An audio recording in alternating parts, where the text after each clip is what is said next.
नमस्कार। पेडणे म्हालांतल्यान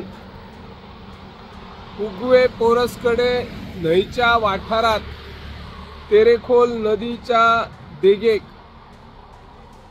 राती गोळीबार जाल्लो अशी खबर मेळ्ळ्या आणि तातूंतल्यान रमेश पासवान आणि लाल बहादूर गोंड हे दोन कामगार बरेच जखमी झाल्या। एका कामगाराच्या हातींतल्यान तर दुसऱ्या मानेंतल्यान गोळी गेल्ली आसा आणि तांचेर उपचार सध्या बांबोळे हॉस्पिटलांत सुरू आसात। ह्या विशयी पेडणे पोलीस निरीक्षक सचिन लोकरे हांच्याकडे संपर्क साधलो असता एक्झॅक्टली खंयचे प्लेसीर गोळीबार जाला आणि कित्या खातीर गोळीबार जाला हे अजून मेरेन कळोंक ना।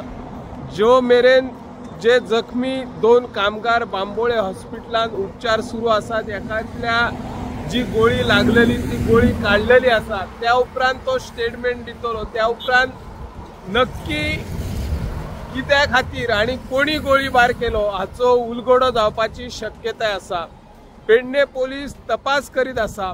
हांगासर आमी पळयता तेरेखोल न्हंयन व्हडा प्रमाणान रेंव काडटना कामगार जे असतात ते कामगार आपल्या पोटा खातीर येतात, पण काही जणांचो रेंव काडपाक विरोध आसा आणि तातून उगवे वाठारांतले जे शेतकार भाव आसात बागायतदार भाव आसात ते म्हणटात सदांच आमच्या वाठारांत रेंव काडूंक नाका, हेरांचे आमकां पडलेली ना।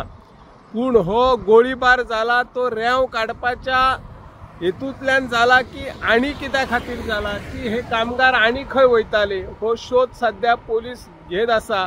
पूण लोकां मदीं एक भीतीचे वातावरण निर्माण जाल्ले आसा। सरकारान हाची बेगोबेग दखल घेवन जे कोण गुन्हेगार आसतले तांकां शासन करची अशी ह्या माध्यमांतल्यान आमी मागणी करता। हांव निवृत्ती शिरोडकर।